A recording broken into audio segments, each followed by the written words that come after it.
Assalamualaikum warahmatullahi wabarakatuh. Halo semuanya, berjumpa kembali dengan saya Kang Restu. Apa kabar semuanya? Semoga kalian selalu sehat, baik, dan tentunya dimudahkan segala urusannya oleh Tuhan Yang Maha Esa. Amin amin ya rabbal alamin. Seperti biasa, kali ini Kang Restu akan menceritakan sebuah cerita dan juga kisah horor dan misteri. Dan sebelum masuk ke ceritanya, bagi kalian yang belum subscribe, jangan lupa klik tombol subscribe-nya, klik lonceng notifikasinya, serta like video ini agar kalian tidak ketinggalan cerita-cerita menarik dari channel ini. Oke, terima kasih. Dan langsung saja tanpa berlama-lama lagi, bagaimana kisahnya? Ini dia ceritanya. Surya dan Luna, pasangan yang telah lama menjalin cinta, berjalan di sepanjang jalan setapak yang mengarah ke bukit.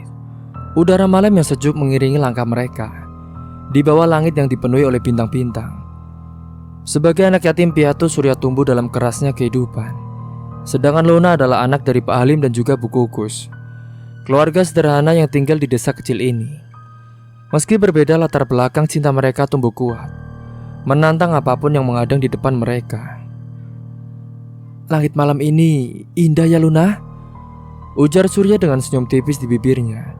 Memandang ke atas di matanya, bintang-bintang berkelip bagai harapan kecil yang menari di langit gelap. Luna memandang Surya dengan senyum hangat di bibirnya. "Iya, seindah cinta kita, Mas. Semoga kita bisa seperti bintang-bintang itu, selalu bersinar walau langit gelap." Surya menghela nafas dengan pelan. "Luna, aku tahu kita sudah lama bersama, tapi terkadang aku khawatir. Aku tak punya apa-apa untuk memberimu kehidupan yang lebih baik. Hanya cinta yang bisa kuberikan." Luna menggenggam tangan Surya dengan erat. "Mas, kamu selalu berkata begitu. Aku tidak peduli soal harta, Mas. Aku mencintaimu apa adanya. Kamu adalah kekuatanku, Mas. Aku bahagia hanya dengan bersamamu." Surya menunduk menyembunyikan kegundahan yang mengintip dari matanya. Baginya cinta saja mungkin tak cukup. Kehidupan yang sulit di desa ini seringkali menuntut lebih dari sekedar perasaan. Setelah beberapa saat berjalan, mereka memutuskan untuk kembali ke rumah Luna. Namun singkatnya, begitu tiba di depan rumah Luna, suasana mendadak menjadi berubah. Di halaman rumah Luna terlihat beberapa pria bertubuh kekar dengan wajah garang. Di antara mereka adalah seorang lelaki bertubuh besar yang sedang berbicara kasar kepada Pak Halim dan juga Bu Kukus. "Pak Halim, sudah berbulan-bulan ya, kapan kalian akan membayar utang kalian kepada juragan?" ucap salah satu pria itu. Luna terkejut, dia pun langsung berlari ke arah orang tuanya. "Pak, Ibu, apa yang terjadi, Pak?" Pak Halim dengan wajah letih dan penuh penyesalan, dia memandang putrinya dengan mata sendu. "Luna, maafkan Bapak. Kita sedang kesulitan, Duk. Utang kepada juragan Aryo menumpuk dan Bapak belum bisa melunasinya." Sementara Bu Kukus yang selalu tampak tegar, kali ini terlihat rapuh. Matanya berkaca-kaca penuh ketakutan. "Kami sudah berusaha, tapi bunganya semakin besar, dan kami tidak tahu harus bagaimana lagi." Salah satu pria berbadan besar melangkah maju. Suaranya kasar dan penuh ancaman. "Ingat ya, jika dalam waktu dekat kalian tidak melunasi utang ini, jangan salahkan kami kalau kami ambil rumah ini." Mata Luna pun membelalak. "Apa? Kalian tidak bisa mengambil rumah kami?" "Kami bisa mengambil apa saja yang menjadi jaminan. Utang kalian sudah terlalu lama, dan Pak Aryo sudah kehilangan kesabaran. Ini peringatan terakhir," ucap pria itu dengan senyum yang sinis. Surya yang dari tadi hanya mengamati dari kejauhan, merasa darahnya mendidih. Dia tahu keluarga Luna sedang dalam masalah, dan dia pun tak bisa tinggal diam. Tanpa ragu-ragu, dia maju mendekati para pria itu. "Tunggu, berapa utang yang harus dilunasi?" Pria itu pun melirik Surya dengan sinis. "Siapa kamu? Wahai anak muda, ini bukan urusanmu ya." "Saya adalah Surya, pacar dari Luna. Saya ingin tahu berapa utang yang harus dibayar," jawab Surya dengan tegas. Pria itu pun mendengus selalu mengeluarkan selembar kertas dari sakunya. "Ini total uang dengan bunganya. sekarang mencapai 30 juta rupiah. Apa bisa kamu lunasi? Surya pun terkejut. Jumlah itu terlalu besar, bahkan lebih dari apa yang bisa dia bayangkan. Namun hatinya tidak bisa membiarkan keluarga Luna terpuruk begitu saja. Dia menggenggam tangan Luna dengan bergemetar, mencoba memberikan kekuatan kepada pacarnya itu. Luna, kamu tenang ya. Aku pasti akan membantumu. Luna menatap Surya dengan air mata yang mengenang di pelupuk matanya. Mas, jangan. Itu terlalu banyak, Mas. Kamu tidak punya tanggung jawab untuk ini. Tetapi Surya pun menggeleng dengan tegas. Luna, aku mencintaimu. Keluargamu juga adalah keluargaku. Dengan hati-hati saat itu Surya pun merogoh sakunya dan mengeluarkan dompet lusuhnya. Di dalamnya hanya ada beberapa lembar uang yang tersisa dari hasil kerja kerasnya selama ini. Dia pun menyerahkannya kepada pria berbadan besar itu. Ini semua uang yang aku punya sekarang. Jumlahnya 5 juta. Sisanya akan aku usahakan. 5 juta. Itu bahkan tak cukup untuk membayar bunganya. Jangan bercanda anak muda, ucap pria itu dengan tertawa yang sinis. Surya tetap tenang meski hatinya terasa panas. Ini semua yang aku punya. Aku janji, aku akan melunasi sisanya. Beri kami waktu. Pria itu pun mendekatkan wajahnya ke Surya. Senyum licik terpampang di wajahnya. Waktu? Pak Aryo bukan orang yang suka menunggu. Tapi mungkin kami bisa memberi kalian sedikit kelonggaran. Tapi ingat, jika dalam 1 bulan utang ini tidak lunas, rumah ini akan kami ambil. Dan mungkin kalian juga harus siap kehilangan lebih dari itu. Mereka pergi meninggalkan keluarga Luna dengan ancaman yang menggantung di udara. Suasana menjadi sunyi. Hanya terdengar desahan nafas berat dari Pak Halim. Luna mendekati Surya dan memeluknya dengan erat. Air mata pun menetes deras di pipinya. Mas Surya, maafkan aku ya mas. Aku tak pernah ingin membebanimu mas. Surya mengelus rambut Luna dengan lembut. Luna, jangan bicara seperti itu Luna. Aku akan lakukan apapun demi kamu dan juga keluargamu. Kita akan cari cara. Pak Halim mendekati Surya dan Luna dengan wajah penuh rasa bersalah. Nak Surya, Bapak tak tahu harus berkata apa nak. Kami sudah terlalu banyak membebanimu. Kami bahkan tak tahu bagaimana membayar hutang itu nak. Surya pun tersenyum lemah mendengar itu. Pak, Bu, aku mungkin tidak punya banyak, tapi kita akan berusaha bersama. Mungkin aku bisa bekerja lebih keras atau mencari pinjaman yang lain, ucap Surya kepada keluarga dari Luna. Singkatnya hari demi hari berlalu dengan penuh ketegangan. Surya dan keluarga Luna berusaha mencari cara untuk melunasi utang mereka kepada Juragan Aryo. Namun hasilnya tidaklah seberapa. Mereka bekerja keras berusaha mencari pinjaman. Namun tetap saja jumlahnya jauh dari cukup. Utang itu terus membayangi seperti bayangan yang tak dapat mereka hindari. Hingga pada suatu sore yang mendung itu, sebuah kereta kuda mewah berhenti di depan rumah Pak Halim. Dari dalamnya turunlah seorang pria dengan penampilan elegan. Namun ada sesuatu dalam sorot matanya yang membuat siapapun merasa terintimidasi. Juragan Aryo adalah seorang pria parubaya dengan wajah yang dingin dan penuh perhitungan. Dia berjalan menuju rumah itu dengan langkah yang mantap. Di belakangnya juga ada 2 orang pengawal mengikuti dengan sikap penuh wibawa. Pak Halim, panggil Juragan Aryo dengan suara lantang yang membuat semua orang di dalam rumah terdiam. Bu Kukus yang berada di dapur, dia pun segera keluar ke ruang depan. Sementara Pak Halim yang sedang beristirahat buru-buru berdiri dengan wajah tegang. Juragan Aryo, silakan masuk Juragan, ujar Pak Halim dengan ragu, mencoba bersikap ramah kepada Juragan. Juragan Aryo pun melangkah masuk tanpa menunggu dipersilakan lebih lanjut. Matanya menyapu ruangan itu. Luna yang berada di kamarnya, ketika mendengar suara itu dia pun langsung segera keluar. Dia berdiri di samping ibunya, hatinya berdebar dengan tidak tenang. Setelah duduk, Juragan Aryo pun memandang keluarga itu dengan senyum tipis. Saya datang ke sini bukan hanya untuk menagih utang Pak Halim. Saya membawa tawaran Pak. yang bisa membuat hidup kalian jauh lebih mudah. Pak Halim dan Bu Kukus saling pandang. Jelas sekali ada ketakutan di mata mereka. Tawaran apa juragan? Tanya Pak Halim dengan hati-hati. Juragan Aryo pun tersenyum lebih lebar, kemudian menatap Luna dengan pandangan yang sulit untuk diartikan. Begini saja Pak Halim, saya tahu utang kalian tidak akan mudah dilunasi dalam waktu dekat. Jumlahnya juga sudah sangat besar, dan saya sudah terlalu lama menunggunya. Namun saya adalah orang yang baik hati. Saya tidak ingin merampas rumah kalian jika ada cara lain.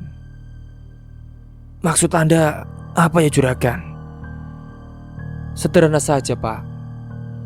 Jika Luna bersedia menikah dengan saya, maka utang kalian akan saya anggap lunas. Bukan hanya itu saja, saya juga akan memastikan keluarga ini hidup nyaman dan juga berkecukupan. Luna terkejut, begitu pula orang tuanya. Wajah Bu Kukus pucat pasi, sementara Pak Halim tampak kebingungan dan juga terguncang. Luna menikah dengan Anda, Pak? Pak Halim pun terdiam sejenak, mencoba mencerna kata-kata itu. Tapi Anda kan sudah punya istri juragan. Betul, saya sudah punya istri Lastri. Lastri adalah istri saya, dan kami juga sudah lama menikah.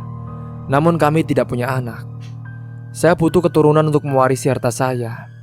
Dan Luna adalah pilihan yang tepat. Dia masih muda, cantik, dan saya yakin dia bisa memberikan saya anak. Mendengar ucapan dari itu, air mata pun mulai mengalir di pipi Luna. Dia memandang ayahnya dengan mata memohon. Ayah, jangan biarkan aku menikah dengannya. Namun saat itu Pak Halim terjebak di antara dua pilihan yang sama-sama sulit. Dia mencintai putrinya, tetapi utang yang begitu besar membuatnya tidak tahu harus bagaimana. Juragan Aryo pun mengangkat alis, menatap mereka dengan tatapan dingin. Pak Halim, ini adalah tawaran terbaik yang bisa saya berikan. Jika kalian menolak, maka saya tidak akan segan-segan mengambil rumah ini dan apapun yang menjadi milik kalian. Saya sudah cukup sabar ya. Pak Halim merasa dadanya sesak. Dia tak mampu berkata-kata lagi. Di satu sisi dia ingin menyelamatkan keluarganya, tapi di sisi lain dia tidak sanggup membayangkan putrinya menikah dengan pria seperti Juragan Aryo. Dan saat itu tiba-tiba suara dari luar terdengar. Itu adalah Surya yang baru datang dari ladang. Ketika mendengar percakapan itu, dia masuk ke dalam rumah dengan wajah penuh kemarahan. Tunggu Juragan Aryo, seru Surya, suaranya gemetar menahan emosi. Anda tidak bisa memaksa Luna seperti ini. Saya akan mencari cara untuk membayar utang itu juragan. Tolong beri kami waktu. Juragan Aryo pun menatap Surya dengan senyum dingin. Anak muda, ini bukan soal waktu. Ini soal kesempatan. Kamu tidak bisa memberikan apa yang bisa saya berikan kepada mereka. Kamu hanya membuang waktu. Luna pun memandang Surya dengan air mata yang terus mengalir. Mas, aku tidak ingin ini mas. Aku hanya ingin bersamamu. Surya pun menggenggam tangan Luna dengan erat, mencoba menenangkannya. Luna, kamu tenang ya. Aku tidak akan membiarkan ini terjadi. Juragan Aryo pun berdiri masih dengan senyum mengejek.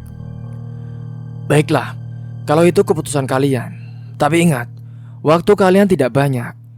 Saya akan kembali dalam sebulan, dan saat itu saya ingin melihat hasilnya. Kalau tidak, maka tawaran saya tetap berlaku. Dan kamu juga akan merasakan akibatnya, Halim. Pak Aryo pun melangkah keluar meninggalkan rumah itu dalam keheningan yang penuh kepedihan. Setelah Aryo pergi, Luna pun menangis terisak-isak sementara Surya pun memeluknya dengan erat. Luna, maafkan Bapak, Luna. Bapak sudah membuat hidupmu seperti ini. Ucap Pak Halim dengan menunduk dalam-dalam, merasa dirinya begitu bersalah. Sementara di tempat lain saat itu, di rumah Juragan Aryo, Bu Lastri mendengar cerita dari suaminya dengan wajah yang dingin. Jadi, kau ingin menikahi gadis muda itu? Tanyanya dengan suaranya bergetar karena kemarahan yang tertahan. Pak Aryo pun mengangguk. Kita butuh anak, Lastri. Kau tahu itu kan? Dan Luna adalah pilihan yang tepat. Mata Bu Lastri pun menyala dengan kebencian. Kau pikir aku akan membiarkan ini begitu saja? Aku tidak akan menyerahkan posisiku begitu mudah, apalagi kepada gadis itu. Lastri, ini semua demi kita, demi keturunan yang akan mewarisi harta kita. Kau harus memahami ini. Namun di dalam hatinya Lastri pun sudah merencanakan sesuatu. Dia tidak akan membiarkan gadis muda itu merampas suaminya. Tidak peduli apapun alasannya, dia akan melakukan apa saja untuk memastikan Luna tidak pernah menjadi bagian dari hidup mereka. Hingga beberapa hari kemudian, matahari terik menggantung di langit membakar setiap sudut desa. Saat itu Pak Halim tengah bekerja di sawah, mencoba menggarap ladangnya yang kering. Keringat membasahi wajahnya yang sudah penuh kerutan. Tetapi dia pun terus bekerja berusaha mendapatkan uang untuk mengurangi beban utang keluarganya. Namun saat itu suara langkah kaki kasar terdengar mendekat. Beberapa pria dengan tubuh kekar dan wajah garang mendekati Pak Halim dengan ekspresi tak bersahabat. Mereka adalah anak-anak buah dari Juragan Aryo. Salah satu dari mereka pun dengan senyum sinis memanggil Pak Halim. Pak Halim, Juragan Aryo sudah muak menunggu. Kapan kalian akan membayar utang kalian? Katanya sambil menatap tajam. Pak Halim menghela nafas panjang dan menegakkan tubuhnya yang letih. Pak, tolong berikan kami sedikit waktu lagi, Pak. Kami pasti akan membayar utang itu. Aku hanya butuh sedikit lagi.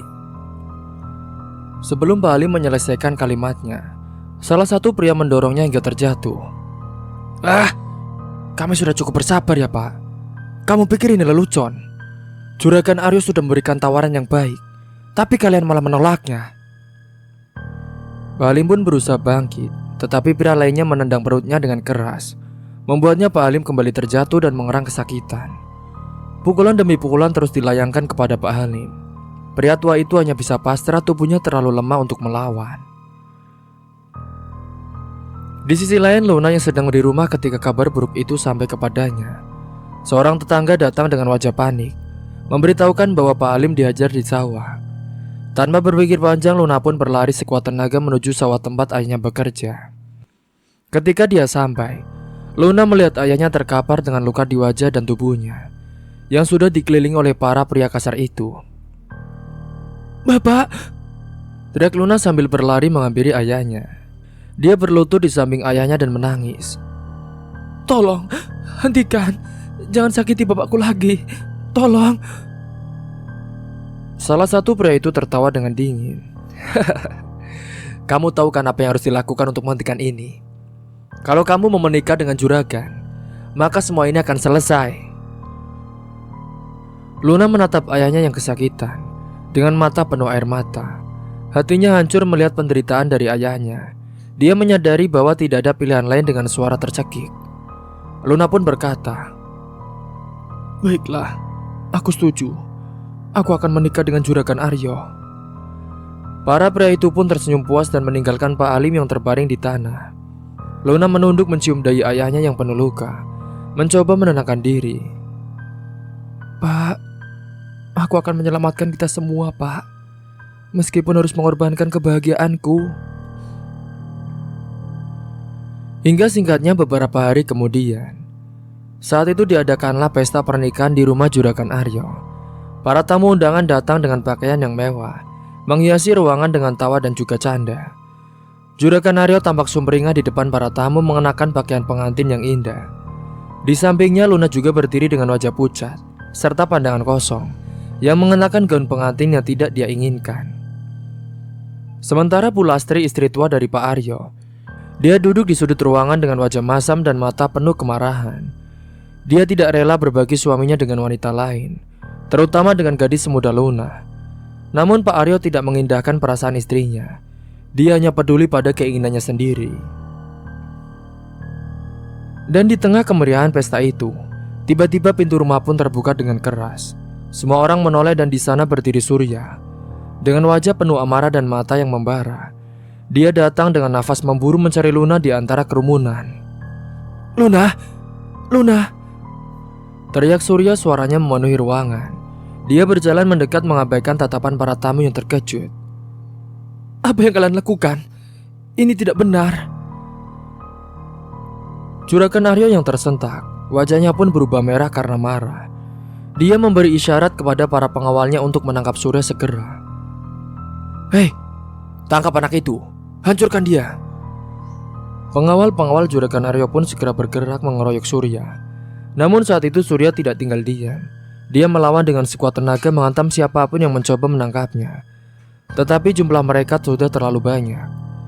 Dalam sekejap Surya pun terjatuh. Tubuhnya dipukul dan ditendang tanpa ampun. Luna berteriak melihat Surya yang dihajar. Dia pun mencoba mendekat tapi dihalangi oleh salah satu pengawal itu. Tolong jangan sakiti dia. Tolong." Tangis Luna, dia pun berusaha melepaskan diri tapi kekuatannya tidak sebanding dengan para pengawal itu. Saat itu Juragan Aryo berjalan mendekati Surya yang sudah terkapar di lantai. Wajahnya penuh darah. Dia menatap Surya dengan tatapan penuh kebencian. "Anak muda, kamu benar-benar tidak tahu diri. Berani-beraninya kamu datang dan merusak pestaku." Juragan Aryo pun mengangkat tongkatnya dan hendak memukul Surya lagi. Namun saat itu Luna berteriak dengan keras. Hentikan. Aku mohon jangan sakiti Surya lagi. Tolong Juragan. Aku berjanji, aku akan melakukan apa saja asal kau lepaskan dia." Juragan Aryo pun menghentikan gerakannya. Dia lalu menatap Luna dengan senyum yang licik. "Apa saja katamu?" "Iya, apa saja. Aku akan menuruti semua keinginanmu. Asal Surya dibiarkan pergi dan tidak disakiti lagi." Juragan Aryo pun lalu menurunkan tongkatnya. "Baiklah, aku akan mengampuni hidupnya. Tapi ingat Luna, mulai sekarang kamu adalah milikku. Kamu tidak boleh lagi melihatnya." Setelah itu Juragan Aryo pun memberi isyarat kepada pengawalnya untuk melepaskan Surya. Dengan tubuh penuh luka, Surya dipapa keluar dari rumah itu. Tetapi sebelum pergi, dia masih sempat menatap Luna dengan mata yang penuh kesedihan. "Luna, jangan lakukan ini. Tolong." Suaranya lembah hampir tak terdengar. Hari-hari berlalu dan Luna terjebak dalam pernikahan yang tidak pernah diinginkannya. Sejak malam pesta pernikahan itu, Arya mencoba mendekati Luna dan menginginkan dirinya sepenuhnya. Luna berusaha menjauh. Hatinya masih penuh dengan cinta kepada Surya. Namun kenyataan maksanya untuk bertahan. Pada suatu malam di kamar mewah di Juragan Aryo, Luna pun duduk di ujung ranjang dengan pandangan yang hampa. Aryo masuk menatapnya dengan senyum puas. "Luna, ini sudah cukup lama. Aku sudah sangat sabar menunggumu," katanya dengan nada datar. Luna pun menoleh dengan wajahnya penuh ketakutan dan juga keraguan. "Mas, tolong beri aku waktu, Mas. Aku masih belum siap." Juragan Aryo pun mendekat. Tangannya menggenggam dagu Luna dengan lembut namun memaksa, mengangkat wajahnya agar bisa menatap matanya. "Waktu? Kau telah menjadi istriku, Luna. Aku sudah menepati janjiku dengan membiarkan Surya pergi hidup-hidup. Sekarang giliranmu untuk memenuhi janjimu." Luna menunduk dengan air matanya mengenang di pelupuk matanya. Dalam hatinya dia menjerit menginginkan kebebasan. Namun dia tahu bahwa pilihan itu tidak ada. Dia telah berjanji. Luna pun mengangguk dengan pelan. Dia mengabaikan seluruh rasa sakit dan rasa bersalah yang menghimpit di dadanya. "Baiklah, aku akan melakukan apapun yang kau inginkan." Juragan Aryo pun tersenyum lebar mendengar itu. Hingga singkatnya malam itu Luna pun memberikan dirinya, menyerahkan segalanya kepada Aryo, meskipun hatinya jauh berada di tempat lain bersama Surya. Malam itu Juragan Aryo dan Luna pun akhirnya berhubungan badan. Hingga singkatnya beberapa bulan telah berlalu. Luna kini telah mengandung. Dan tentu kabar itu membuat rumah Juragan Aryo menjadi ramai dengan perbincangan. Juragan Aryo begitu bahagia mendengar berita itu. Dia pun memanggil tabib terbaik untuk memeriksa kesehatan Luna dan janin yang ada di kandungannya, memberinya makanan terbaik serta memastikan bahwa Luna mendapatkan segalanya. "Aku akan menjadi ayah." Ucap Aryo tak bisa menahan rasa bahagianya ketika berbicara kepada para tetangga yang datang ke rumahnya. Anak ini akan menjadi pewaris semua hartaku." Namun kebahagiaan itu tidak terjadi kepada Lastri. Kabar itu tidak diterima dengan baik oleh semua orang di rumah ini. Dia adalah Lastri, istri tua Aryo. Lastri tidak bisa menyembunyikan kecemburuannya. Setiap kali melihat Aryo berbicara dengan penuh perhatian kepada Luna, darahnya selalu mendidih. Dia tidak habis pikir bagaimana suaminya bisa begitu memperhatikan Luna, sementara dirinya hanya dipandang sebelah mata. Hingga singkat cerita, suatu malam ketika Aryo pergi keluar untuk urusan bisnis, Lastri memutuskan bahwa dia tidak akan diam saja. Perasaannya terhadap Luna telah berubah menjadi kebencian yang mendalam. Dia juga tidak bisa menerima kenyataan bahwa seorang gadis muda mengambil tempatnya dalam hati Aryo. Lastri pun pergi meninggalkan rumah dengan wajah penuh tekad. Dia menyelinap menuju pinggiran desa, tempat di mana seorang dukun terkenal tinggal itu. Dukun itu dikenal memiliki kemampuan untuk melakukan segala jenis ilmu hitam. Dan Lastri pun merasa ini adalah satu-satunya cara untuk mengembalikan kedudukannya sebagai istri satu-satunya dari Aryo. Ketika tiba di gubuk dukun itu, Lastri mengetuk pintu kayu tua dengan keras. Saat itu pintu pun terbuka dan seorang pria tua dengan jubah hitam muncul di hadapannya. Pria itu memandangnya dengan mata penuh misteri. "Siapa kau? Dan apa yang kau inginkan?" Tanyanya dengan suara cukup serak. "Aku Lastri, istri dari Juragan Aryo. Aku butuh bantuanmu," kata Lastri tanpa ragu dengan suaranya yang dingin. Dukun itu pun tersenyum dengan samar, seakan mengerti maksud kedatangan Lastri bahkan sebelum dia menjelaskan. "Oh, bantuan apa yang kau inginkan dariku, Nyonya?" Lastri menarik nafas panjang, wajahnya dipenuhi kebencian. "Ada seorang wanita muda yang telah merebut suamiku. Dia sekarang bahkan sedang mengandung anaknya. Aku ingin kau membuat wanita itu menderita, agar dia tidak lagi menjadi ancaman bagiku. Aku ingin dia dan kandungannya mati." Dukun itu pun menatapnya dengan Lastri sejenak, kemudian mengangguk dengan pelan. "Tugas ini bukan tugas yang mudah, dan biayanya juga tidak murah. Kamu harus siap menanggung konsekuensinya dan juga segala resikonya." "Tidak ada yang perlu malu untuk ini. Aku ingin dia lenyap," jawab Lastri kepada dukun itu. Dukun itu pun lalu mengeluarkan sebuah mangkuk dari balik jubahnya, lalu mulai mencampur beberapa bahan yang terlihat mengerikan, seperti rambut hitam, darah ayam, dan juga beberapa akar tanaman misterius. Ia lalu merapal mantra sambil mengaduk. Suaranya rendah dan mengalir seperti angin malam yang menyeramkan. "Aku akan membuat santet untuk Luna," kata dukun itu, matanya terfokus pada mangkuk di hadapannya. "Ketika santet ini selesai, Luna akan merasakan sakit yang tak tertahankan, dan kandungannya juga akan ikut lenyap." Mendengar itu, Lastri pun tersenyum dengan puas. Dia membayangkan penderitaan yang akan dialami oleh Luna. Dalam pikirannya, ini adalah keadilan bagi dirinya yang telah disingkirkan. Hingga singkat cerita, pada malam harinya, saat itu Luna sedang beristirahat di kamarnya. Dia merasa lelah setelah seharian menjalani pemeriksaan dari tabib yang diundang oleh Aryo. Namun tiba-tiba saja, dia merasakan sesuatu yang aneh. Saat itu rasa nyeri yang menusuk-nusuk di perutnya Luna mulai menggeliat dengan kesakitan. Tangannya menggenggam perutnya yang semakin lama semakin terasa panas. Aduh, tolong." Luna pun berteriak dengan kesakitan. Rasa sakit itu semakin menjadi-jadi, membuat tubuhnya lemas tak berdaya. Palu dingin membasahi wajahnya dan matanya pun mulai berkunang-kunang. Saat itu pula Lastri yang sudah berada di kamar sebelahnya. Dia pun hanya tersenyum tipis mendengar jeritan dari Luna. Dalam hati dia merasa puas. "Ini adalah harga yang pantas untuk perempuan muda itu." Hingga Aryo yang baru pulang dari urusan bisnisnya, ketika dia mendengar teriakan dari Luna, dia pun langsung berlari ke kamarnya.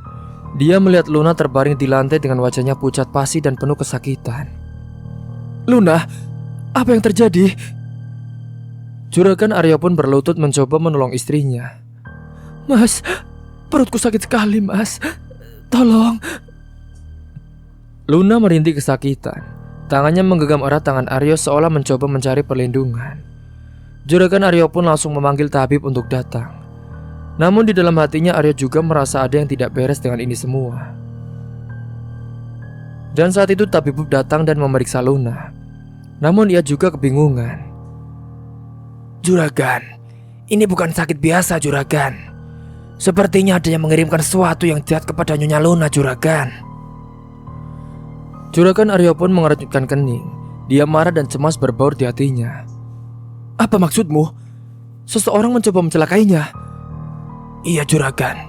Tapi saya tidak bisa memastikan. Tapi tanda-tandanya mengarah ke ilmu hitam. Seseorang ingin mencelakai Nyonya Luna dan juga bayinya. Juragan Aryo pun menggertakkan giginya. Wajahnya berubah merah karena marah. Siapa yang berani melakukan ini? Sementara di sudut ruangan, Bu Lastri yang mendengar percakapan itu, dia pun wajahnya tiba-tiba berubah menjadi pucat. Dia tidak menyangka bahwa Aryo akan begitu khawatir dan marah atas penderitaan dari Luna. Namun saat itu Aryo tidak menyadari siapa yang ada di balik semua ini. Dia hanya berfokus pada Luna yang terbaring kesakitan di hadapannya. Dengan penuh kasih sayang yang tak pernah Luna harapkan dari pria seperti Aryo, dia pun menggenggam tangan Luna dan berkata, Luna, kamu yang kuat ya. Kamu yang kuat. Aku pasti akan menemukan siapa yang akan melakukan ini. Singkatnya waktu terus berlalu dan kandungan Luna pun semakin besar. Tubuhnya mulai terasa berat dan lelah, tetapi dia bertahan demi harapan akan masa depan anaknya. Juragan Aryo juga selalu memastikan Luna mendapatkan perawatan terbaik. Hingga suatu malam saat itu Luna merasakan rasa sakit luar biasa di perutnya. Dia menjerit memanggil Aryo yang segera berlari masuk ke kamarnya. Luna, apa yang terjadi? Tanya Juragan Aryo panik melihat istrinya yang terbaring dengan wajah penuh kesakitan. Mas, aku rasa ini waktunya, Mas. Bayi kita akan lahir. Ucap Luna terengah-engah, matanya tertutup rapat menahan nyeri yang semakin menjadi-jadi. Aryo saat itu segera merintahkan seorang bidan untuk datang ke rumahnya. Bidan itu tiba dengan cepat membawa peralatan seadanya. Dengan gugup bidan pun mulai memeriksa Luna yang terbaring lemah di atas ranjang. Namun semakin lama bidan itu memeriksa, wajahnya semakin bingung. Perut Luna tampak aneh, seakan-akan ada sesuatu yang bergerak tidak wajar di dalamnya. Astagfirullah, ini tidak seperti biasanya, Non. Gumam bidan itu, matanya membelalak. Luna pun hanya bisa menjerit kesakitan. Keringat dingin membasahi seluruh tubuhnya. Tolong keluarkan bayi ini. Tolong. Rintihnya dengan lemah. Bidan yang memandang Aryo dengan cemas. Juragan, saya tidak tahu apa yang terjadi, Juragan. Sepertinya ada sesuatu yang tidak normal di dalam tubuhnya Luna. Juragan Aryo semakin cemas dan putus asa. Dia pun berteriak, lakukan apa saja, selamatkan istri dan anakku, cepat. Namun saat itu takdir berkata lain. Tiba-tiba perut Luna tampak menggelembung dengan tidak wajar, seperti ada kekuatan yang berusaha keluar dari dalamnya. Luna pun menjerit untuk terakhir kalinya dan kemudian blar. Perut Luna pun meletus dengan suara yang sangat mengerikan. Cairan dan darah pun mengalir dengan deras mengotori seluruh ruangan. Bidan itu menjerit ketakutan dan mundur. Tubuhnya gemetar melihat pemandangan mengerikan di depannya. Saat itu Juragan Aryo pun terpaku dengan wajahnya penuh ketidakpercayaan. Luna yang terbaring di atas ranjang, dia pun sudah tidak bergerak. Matanya terbuka tanpa nyawa, menatap kosong ke langit-langit. Tubuhnya terkulai lemas, dan di sekitarnya hanya ada keheningan yang mencekam. Bidan pun saat itu menutup mulutnya mencoba menahan rasa mual yang menyeruak. Juragan, Non Luna, dia telah tiada. Juragan Aryo pun tidak bisa berkata apa-apa. Dia hanya berdiri di samping tubuh Luna. Saat itu wajahnya pucat. Kejadian itu berlalu begitu cepat, terlalu mengerikan untuk dipahami. Wanita yang dia cintai, yang dia nikahi demi mendapatkan seorang pewaris, kini terbaring mati dengan cara yang begitu mengerikan.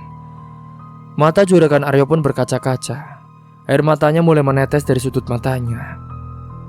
Luna, bisiknya dengan suaranya penuh penyesalan. Hingga keesokan harinya Luna pun dimakamkan dengan sederhana. Tidak ada upacara yang megah, hanya sebuah prosesi kecil yang penuh dengan kesedihan dan duka. Juragan Aryo berdiri di tepi makam menatap gundukan tanah yang menutupi tubuh Luna. Air matanya mengalir tanpa henti. Meski saat itu banyak yang mengenal Aryo sebagai sosok yang kejam dan keras, namun di saat itu hatinya benar-benar hancur. Para tetangga yang hadir pun merasa kasihan melihat Aryo. Tidak ada yang tahu bagaimana Luna meninggal dengan begitu tragis. Hanya desas-desus yang tersebar di kalangan para warga bahwa ada sesuatu yang tidak wajar, seolah-olah Luna menjadi korban dari kekuatan jahat di rumah itu. Di tengah prosesi pemakaman, saat itu Pulastri hanya berdiri dengan wajah datar. Di dalam hatinya dia merasa puas meskipun dia harus berpura-pura menunjukkan kesedihannya. Dia telah berhasil menghilangkan ancaman yang telah membuatnya merasa terpinggirkan. Sekarang juragan Aryo hanya miliknya, dan dia tidak perlu lagi untuk berbagi dengan Luna. Hingga singkatnya ketika prosesi telah selesai dan para tamu mulai pergi, Lastri pun menghampiri juragan Aryo. Dia berpura-pura menunjukkan rasa simpati. Sudahlah Kang Mas, ini adalah takdir.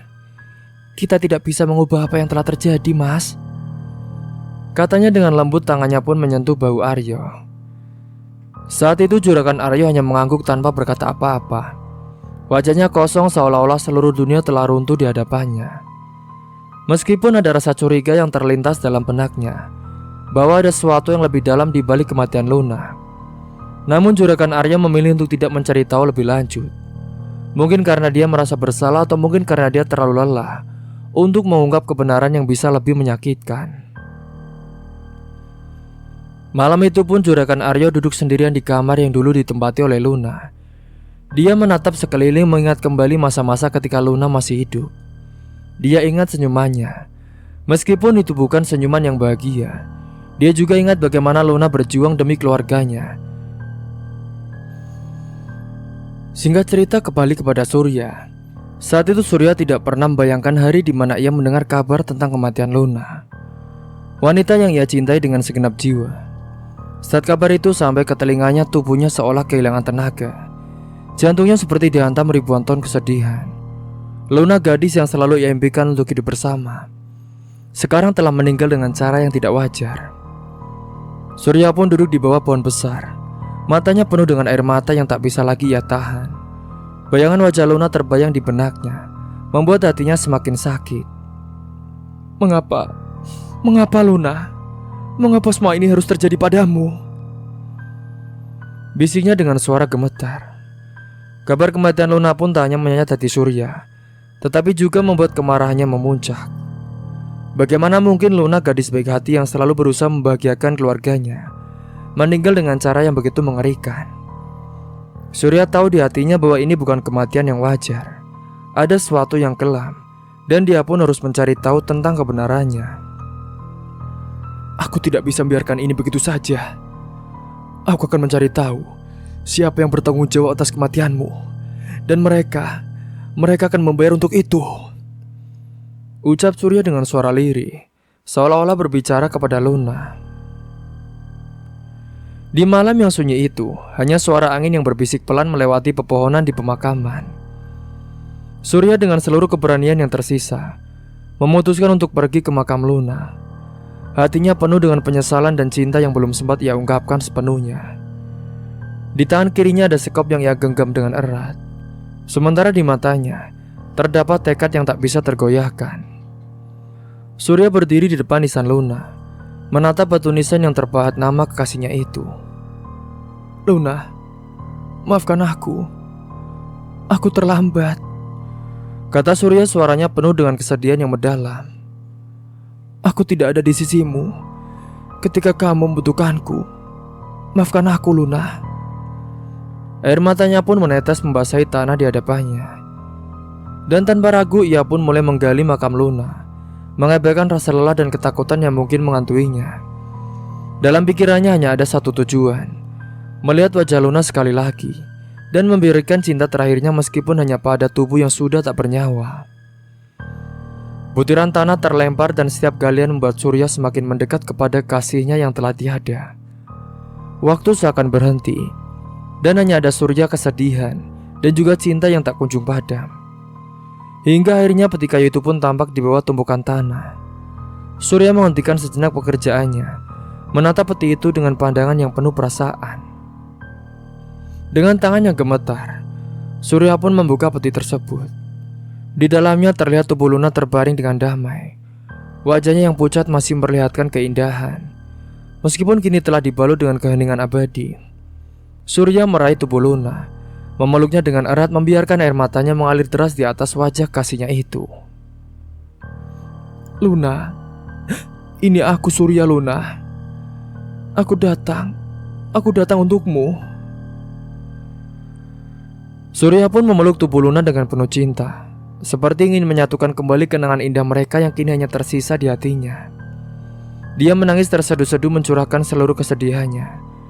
Dia merasa sangat menyesal karena tak bisa melindungi Luna, karena tidak ada di sampingnya saat Luna membutuhkannya. Dia pun merasa begitu lemah dan juga tak berdaya. Luna, jika saja aku lebih kuat, jika saja aku bisa melakukan lebih banyak untuk melindungimu, semua ini tidak akan terjadi, Luna. Tapi aku berjanji, Luna. Aku berjanji akan membuat mereka yang telah menyakitimu membayar untuk semua ini.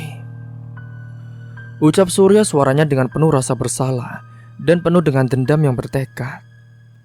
Cerita pun sampai di sini dulu. Tunggu kelanjutan ceritanya di part selanjutnya. Mungkin itu saja yang dapat saya sampaikan.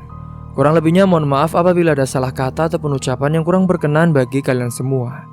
Sampai jumpa di cerita selanjutnya. Akhir kata, wassalamualaikum warahmatullahi wabarakatuh.